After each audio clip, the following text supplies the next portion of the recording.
Hello, welcome to my channel everybody. My name is Chrissy and today I'm going to be giving you a prediction reading for the 31st of August. Now if you are new here, I pretty much let my guides just channel through to you. Don't forget to subscribe, hit those like buttons guys, and comment down below. You know I love hearing from you. I am out here with my doggos.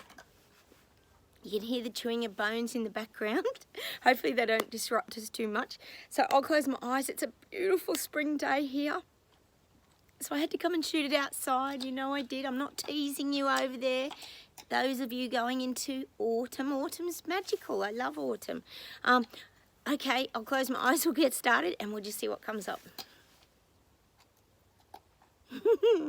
Oh, they're showing me the curtains are being drawn. The curtains are being drawn wide open, and we know they are.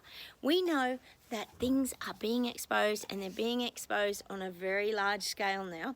When you think of when you think of the curtains going back, it exposes everything on the stage, and that's what we want to happen. Everything on the reset show to be exposed. So the curtains are wide open now. So what that means is that the information is there for these people to find it. So it's coming out, it's getting delivered to them. I keep saying that when people put their mind on things, it starts to deliver things to them. It's like us when we started doing our bits of research and finding things out. The information just starts to come to you. It's very interesting, isn't it, how that happens? It's like that manifestation. You just sort of get the information when you need to hear it. So that's what I'm getting for these people waking up. They're visually able to see things now because the curtain is completely drawn. It's like the big red velvet curtain of the CV agenda show has gone right back, and it's all there for people to see. Hang on, let's see what else we get.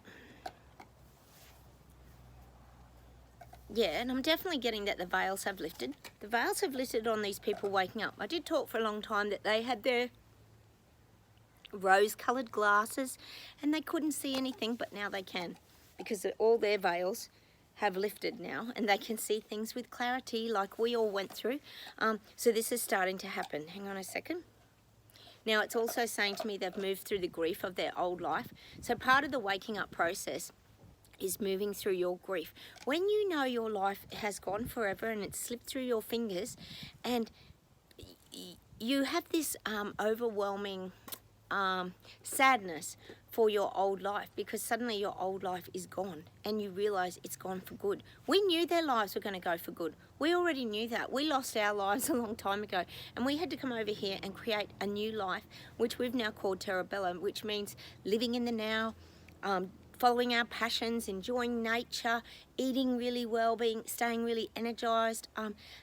That's the new world that we created. Now these people are going to have to start to create another world, if you think about it, because they've sort of moved through the grief now. They've moved through that experience of knowing that their old lives are gone. So they're having to now create something else moving forward, as we did.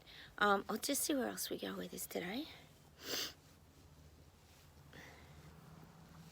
I'm getting for some reason that aeroplanes, meaning people flying around, it's got something to do with the economy. If they can get people sort of slowing down in the flying around, this helps to control the economy. See, if you think about it, what they're saying here is if you can get planes and things grounded, and we know there's been heaps of cancellations, heaps of luggage problems, that causes people to stay put. They don't move around as much. And when people don't move around as much, as we know here on my channel, it's much easier to control them. Look at us all when we were in lockdown. Very easy to control people when they're in lockdown. Think of that Sorry guys. Think of that my phone just went on low mode. Think about the mind manipulation that went on during those lockdowns on TV, because people were absolutely glued to their TVs. And that's all they had, and the radio. And they just listened, or obviously our Facebook feeds and YouTube. So they controlled all the messages and that coming in. So it's easier to control people when people are able to be controlled. So we know that this is happening globally with the airlines. There's all this kind of collapsing of things. We know that's what's happening. Because they don't want us little people flying around, because we're harder to control when we're here, there and everywhere all over the world, like the global leaders who seem to be here, there and everywhere. Our Prime Minister Albanese is always jet-setting over everywhere, having meetings, very important meetings with everybody. And we know who all those leaders are. They all seem to go to the same meetings. I'll just see what else we get today, but I am getting that. If you can get the airlines to slow down and stop moving people around, you get better control of the people. Hang on, let's see what else we get. Things are collapsing. Oh, and you know what's funny? I was talking about how the reset, they're turning up the dial again. They're starting to bring the reset back, and they're doing it in a different way, where they're sort of incorporating the people into the decision-making processes. I did talk about that in my couple of previous videos. But I was talking yesterday about the rocket launch and how it represents, because there's some rocket going to the moon, I think it is, or someone said it's about flying around the moon. It's some sort of mission. Anyway, everybody went there to see it take off, and it was a big fizzer. It was like an epic fail. It didn't even take off. There was some mechanical problem. As if, like, you gotta wonder, haven't you, honestly? Oh my God. Anyway, let's hope, fingers, that represents their reset agenda, that it's like an epic fail. But it is showing me still that things are collapsing. So maybe like the rocket launch, it won't take off. That would be great, wouldn't it? So that's what I'm getting at the moment, is that, oh my God, that's where we're at. We're sort of comparing it to the rocket launch, because things are collapsing. Things aren't going to plan. I keep saying it. This rollout has not gone to plan, because people are unpredictable. We're unpredictable. Look at us. They probably didn't think we would stand up, but we all did. And now there's other people standing up. I told you this morning about the train strikes and bus strikes here in Sydney. Nurses tomorrow, endless strikes. That means people are standing up, and I'm sure they are where you guys are as well. Let's see where else we go, but it is collapsing. There's a collapsing. It's always like that house of cards. Knock a few cards out, and the house of cards starts to collapse because it doesn't have the good foundation. Hang on, let's see where else we go with this today. God, I often talk here about the global leaders, and these people in power are like sharks that are circling us. Oh God. Or circling the little people, ready to pounce and ready to attack. But now they're showing me this visual of this round swimming pool. It's like, you know, probably 3 meters wide, and they're showing me the sharks are circling by themselves. So what they're saying is there's kind of no prey in the pool, so they're just going around and around. And this is what the representation is of these global elites. It's like that Groundhog Day. They're just going around and around, and there's no prey in the pool anymore for them to attack, because people are getting out of it. People are climbing out of, they're showing me the little, it's an above ground pool, and they're showing me the little step ladder that all the people are getting out over the step ladder and escaping like the shark infested pool. But the sharks are going around and around. So if you think, Sprocket, so if you think about this, it's like they're repeating the cycle. Look at the MPOX. Oh my God, they keep going around. And then they go and they reconfigure it, and then they come and try it again, and it still didn't work. So they're showing me these sharks are just circling in the pool by themselves now. That's great. That's what we want to hear here, isn't it? We want these elite leaders, vultures, all these people that are rolling out this cruel and horrible dictatorship, I guess you could call it. They're now circling in this swimming pool by themselves. They're just like these sharks going around, but there's no prey for them to attack. That means people are standing up. People are seeing it. They are. Oh, here comes Sprocket. Hey, Sprock, say hi to everybody. He's just come to say hello. Oh, puppy kiss. I love this big old boy. You know that I do. I know you guys love him too. He's just adorable. He's full of so much trauma, but he's just got a beautiful, kind heart. And they love it when I'm out here in the nice sunshine. Hang on, I'm in the middle of a reading, Sprock. Let's keep going. All right, we'll see what else comes up. Hang on a tick. And see, they're saying that as well. Like here we've got the train strikes and the bus strikes and all these things that are striking.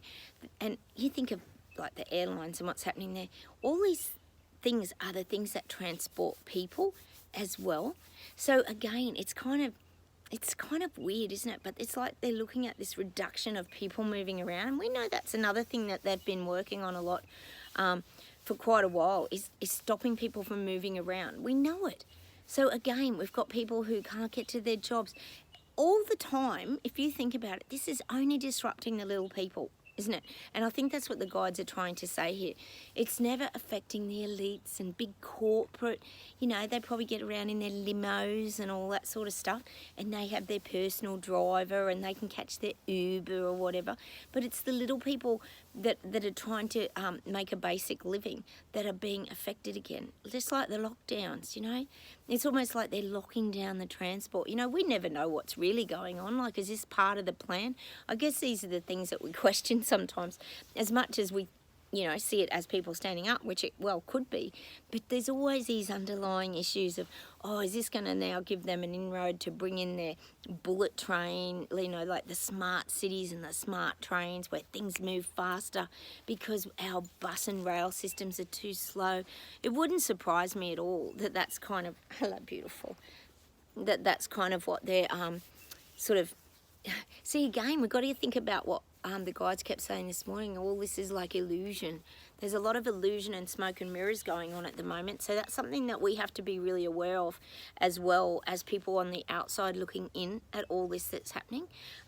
Just let me see what else we get. Hang on.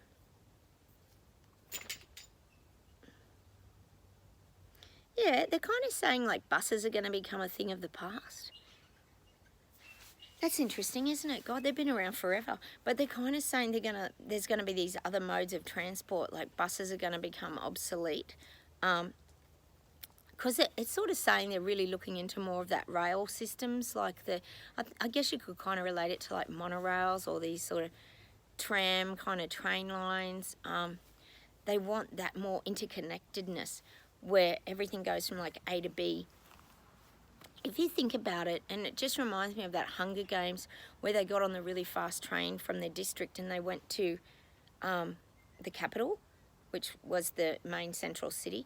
I'm getting this kind of thing. And that could even be that they're looking at these things to zoom out to regional areas as well. Because we know the main infrastructure that's going to start happening around smart cities or any of this renewable is going to happen firstly in the cities. So we know that's kind of happening. So they're sort of saying like buses and things are going to become obsolete. They're going to become a thing of the past. Like they're showing me like some old bus in some derelict farm somewhere and it's just all like bedraggled and it's all rusty and it's not being used and the tyres are not even on it. And it's showing this old, you know how you see like some people in their farms and they have these old tractor bodies or car bodies? Well, they're saying that's what's going to happen to buses. They're going to become obsolete. Interesting, isn't it? But I am getting that. They're going to kind of be parked up and that'll be that. That'll be the end of buses. Hang on, let's see where else we go.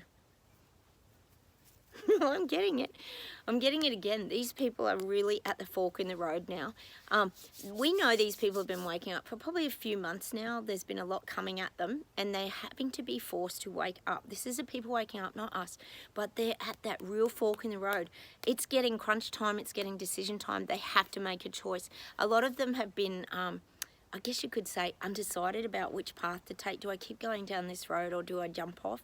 So there's been a lot of people, it's saying to me there's been a lot of people just standing there kind of, it's showing me like that statue energy, but it's more like an undecided message that's going around and around in their head, like what's going to be the right thing for me to do moving forward. So they've got this choice to make now.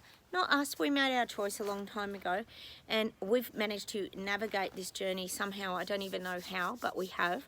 And we're still here, aren't we? We're still doing our own thing. We live a fairly independent life, most of you here on my channel. It's great.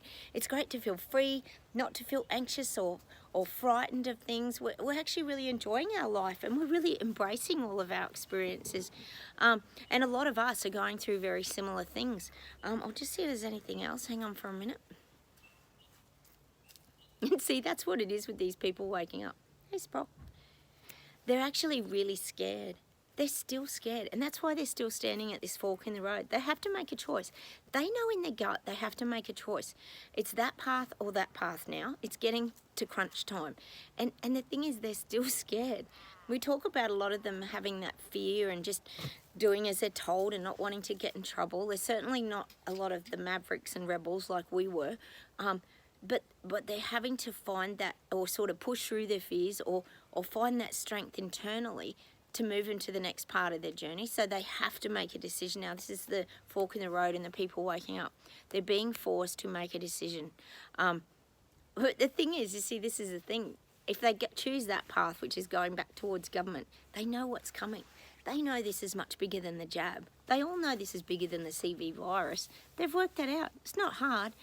So they've got to make that decision. Or do I have the strength and the bravery, as we know, to get off and start making my own choices and my own decisions moving forward and standing up against government? Because as we know, that takes a lot of strength to fight back and to be vilified and to be ostracised from your society, family and friends. We all know it here. That's not easy, is it?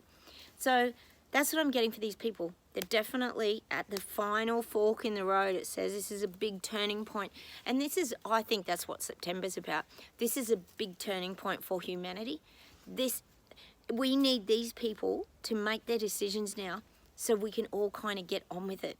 We're either going down that path or we're going down a different path, but we've already chosen our path. But now they've got to choose their path. We know where we want to go, Freedomsville. That's where we're heading. So now they've got to make that choice. It's a big, it's saying like it's a big moment in human history. So I do feel like September's going to be quite pivotal moving forward. I just keep getting it. Hang on a sec. Yeah, they're saying that. September's going to raise the frequency and vibration. It's going to raise up. September's the month that there's going to be a lot of shifts, a lot of change, a lot of fight backs. And also probably it's saying to me like a lot of recoveries from all of this. Like we know it destroyed a lot of lives, but people are still recovering from it. You know, people have had injuries, they're still trying to get themselves well, they're still trying to build up businesses that were really struggling during lockdowns. We know people went into huge amounts of debt to try and keep paying their staff and all these, so many things. It's enormous. It's an endless amount of experiences that people have been through, and they're still trying to work through those things and sort of rebuild their life and get their vibration and frequency up. We know that here on my channel. It's been a battle for the last couple of years. Hang on a sec, let's see if there's anything to close with today. Yeah, I'm just getting that visual. It's like we want to tell these people to stand up with their swords and fight back. Fight back. That's what we're saying, like fight back. What was it? I think it was in Harry Potter when he was, wasn't he fighting Voldemort? And Voldemort just stood there and he said something like, fight back. Harry Potter said, fight back. He wanted Voldemort to fight with him because he knew what would happen. He knew he had the strength to take him on. And see, that's what we're like. We're these Braveheart bikers, like I say, but we knew we had the strength to take this on. You think of how enormous that was, that all of us, whether you're here through mandates, injuries, or you stood up in the very beginning, freedom fighters, it doesn't matter why you're on my channel, we all found that strength to fight back against this, and it was a lot. We were fighting against government, we were fighting against the people who were vilifying us, we were fighting against media was against us, we were fighting against Big Pharma and all these health professionals who were against us. We fought so many people. That was like a war that you, looking at it now, that you couldn't win, wasn't it? But look what our energy did. It pushed back, and we still fought back, and we pushed them back for a while. Not forever, they kept coming towards the compliers, but it gave us time to get away. So we left, and we left all these people to it now, and that's not our journey and not our fight anymore. It isn't. As much as we do get affected by small things, I never say that we don't. I mean, let's get real. We know that we do. But emotionally, we've found this way to detach from all of this. Because fortunately, like I keep saying, we got written out of the COVID agenda story because government realised that we're not of value to their wonderful rollout story. I mean, what were we going to bring to them? We weren't complying. We weren't doing as we're told. We certainly weren't bringing them any money because we weren't getting jabs, so that wasn't bringing in the dollars for them. So we were kind of rendered a bit useless, which is kind of nice actually, isn't it? Looking back, it's kind of a nice place to be, isn't it? Useless. Useless to government. Oh, we could wear that as our badge of honour. That's another badge for our Braveheart biker jacket. We could put that opposite the Maverick sign. Useless to government. And the double thumbs. Like, because government got nothing from us. They got nothing. We didn't fall for their illusion and their trickery. I'll see if there's something to close with. Hang on a sec. Oh, there go the dogs. Oh, they love to star in the show, don't they? Hang on a sec. And the thing is, what the guides are saying, excuse my dogs, guys, what the guides are saying is time is money. So these government leaders are like, come on, come on, come on, let's get the reset back out. I told you they've rolled it out again, they're trying to do, but it's still like, time is money, time is money. I told you about the two premiers, Sophie, the two premiers, Daniel Andrews and Soph. And Dominic Perrottet shaking hands over their wonderful medical corporate clinics they're opening. Well, this is it. Time is money. Come on, choppy, choppy. Open up the medical clinics and we'll get all the dollars coming in. God, don't kid yourself. They're not getting some big kickbacks from those clinics opening. Honestly, it's just so funny to sit back and watch all this, isn't it? And I actually have to admit that I do like being outside and sitting on the grandstand watching this and being able to get on our motorbikes, and because we're useless to government, and riding away and enjoying the beautiful sunshine and the greenery and the blue skies. It's so beautiful, isn't it? So that's what I'm going to leave you with today, that image of us riding off on our bikes, enjoying our life and having fun. And we're going to leave these people who are waking up at their fork in the road. Even if they were trying to hitch a ride, I don't think we should put them on. I think we should stay independent, because the pain bodies, like I keep saying, are still a bit prickly. So I'm going to leave you with that image today. I'm going to say goodbye from Australia. Have a wonderful night, everybody. I'm here with Sprocket's bum. He's always got to have his bum in a scratch. He loves a big scratch. So don't forget to subscribe, hit the like buttons, and I'll say goodbye from Australia. And Terabella, oh, I'm so enjoying this beautiful weather, as you can tell. All right, I'll say goodbye, and I'll talk to you very soon. Say goodbye, Sprock. Bye. Bye, everybody. Bye. Have a wonderful day or night.